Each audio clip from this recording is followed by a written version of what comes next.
Hello world! Dave here, you may call me mowdownjoe. Welcome back to Let's Play Penny Arcades on the Rainslick Precipice of Darkness 3! Oh dear god, that thing is getting way too long. Thankfully, I could use a towel myself. Anyway, we got sad towels to deal with. These guys, are obnoxious, to say the least. They're much less thick, they have much less HP than the spiders, but they have the same annoying trait as the giant spider, who is pissed off from being left out of it. The newest Magic Core set, in that they can slow you down to hell. So yeah, these guys are just about pretty annoying. Just though thankfully they're relatively weak. You can probably take them. We'll probably take them out in like only a couple turns. But the sets. So yeah, they slow everybody. That is annoying to say the least. But yeah. They're probably one of the most annoying enemies in the game, but thankfully they're very frail. Take them out relatively quickly there. No muss, no fuss. One blizzard to finish a job in. But yeah, slow everyone. Yeah, because this game isn't already filled with ridiculous enemies. Ooh, an ice cave. This should be fun. You know, because every video game has to have an ice level, apparently. What?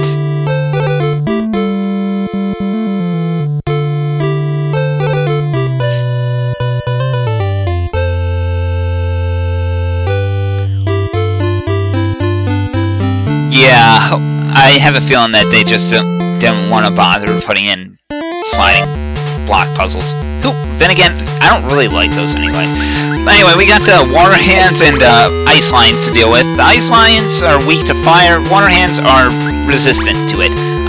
So the water hands, well, they're like the water monsters from before, except a lot weaker. You probably can just physical attack them to submission. Nothing to really worry about. Do try to light the lions on fire, though. You'll come out relatively all right. And honestly, I probably shouldn't have started off with the Flaming Fist, to be honest. Probably would have been better to just strength up. If I was going to use a strength stance, if I just wanted to blitzcrank them with physical attacks or speed stance, either works. Yeah, Kickstarter is actually pretty good. I don't know why it took me so long to realize that. Yeah, it's actually a very solid skill in its own right. I mean, it does pretty reasonable physical damage to all enemies. So something I should probably be using a lot more of. Yeah, those water hands are probably going to be a problem now. I have no idea how to actually remove the fire boost from Gabe there. Oh well. And to think that I think I thought those apocalypse prophecies that did firewall or ice wall, those actually gave status boosts to your characters for some reason. I didn't understand how I make mistakes like that. But then again, like I said, this is a blind run, so take everything I say. So do as I say, not as I do, because I've obviously learned from my mistakes while doing this. But yeah, anyway, these guys are... The water hands aren't too difficult. The ice lions aren't too bad. Honestly, these guys are Honestly, this is a relatively easy fight, but you'll have to probably get used to it, because we'll be seeing... You see a lot of these guys throughout this one dungeon. And the bees take care of the hands, and now we can just light the damn lions on fire and finish this off. So yeah, I do have to say it is actually a little, I don't know, it's kind of a little weird that you figured that with the Penny Arcade game they could have gotten very creative with the enemies here, but it's kind of, the enemies this whole area just feels like this whole chapter of the game just feels like they're using this as an excuse to sign off and use generic enemies, because they can. Oh boy, we got an ice elemental to deal with. These guys are difficult. They're weak to fire, but they are highly resistant to magic. They have really high magic defense, and even a fireball from Jim will just bounce off them mostly. So Flaming Fist, having Gabe use Flaming Fist and then just punching him to death is probably the way to go, the quickest way to deal with him. And outside of that, you're going to have to really rely on physical attacks, and hopefully you'll come out. Hopefully you'll manage to come out all right on the end.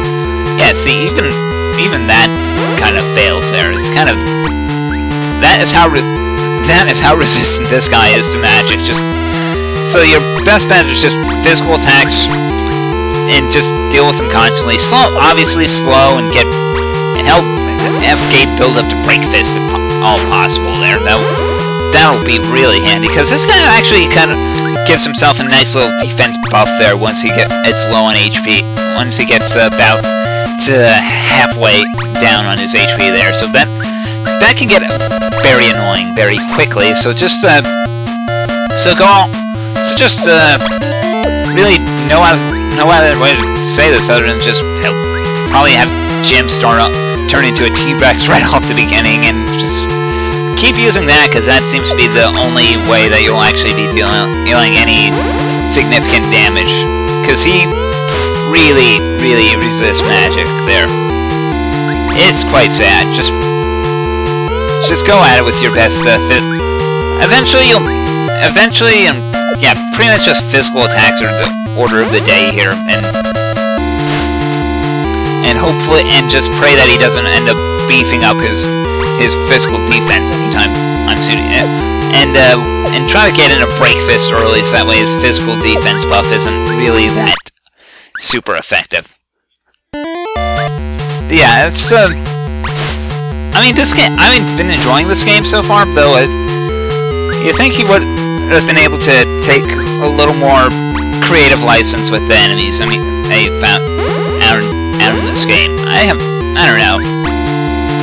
Probably could have. I don't know. You could have thought of something, I guess. Yeah, there's that permafrost making things even more annoyingly difficult just because of the fact he goes and buffs his own physical defense there. But yeah, this guy is outside of once you get down to this point, though, just I guess just keep going at it with whatever skills you happen to have available, and just try Break Fisting every once in a while there. Yeah, maybe I should really be using these prophecies a little bit more, but this is really, I mean, these fights are actually starting to get long enough where the prophecies will actually be relatively useful for once, because I mean, seriously, I mean, this guy has like 2,300 HP, and then we had to deal with Deep Crow earlier, and his annoyingness. Deep Crow is so much more annoying than this guy, just because of the fact they can throw defense debuff on anyone there. Yeah, see, Water there just happens to keep him perfectly still while for a unknown amount of time there. The stun is really powerful. I have no idea how long it lasts, though, and I have no idea how you measure how long it lasts, since stun's definitely much more powerful than in Cthulhu Saves the World, where it's just like skip one turn. It's like, meanwhile, you could probably be having him skip multiple turns there while he's standing perfectly still, not doing much of anything. But yeah, these battles, And you know, the thing that really gets me is just the fact that is mostly just the looping of the music, really. But as much as I love, this is probably one of the. I should tell you now that you actually fight another one of these guys. You fight two of these guys in this one dungeon. The second time I actually kind of wised up a bit, and that is what. But yeah, this guy. I mean, outside of this guy is hard, but he's definitely not.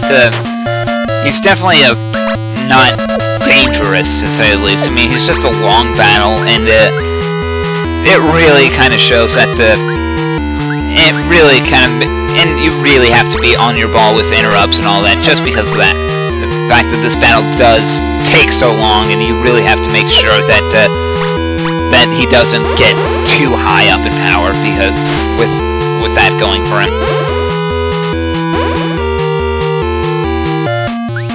Oh yeah, other than that though, he's not... I have no idea why I keep bothering with Decompressor at this point though, honestly. In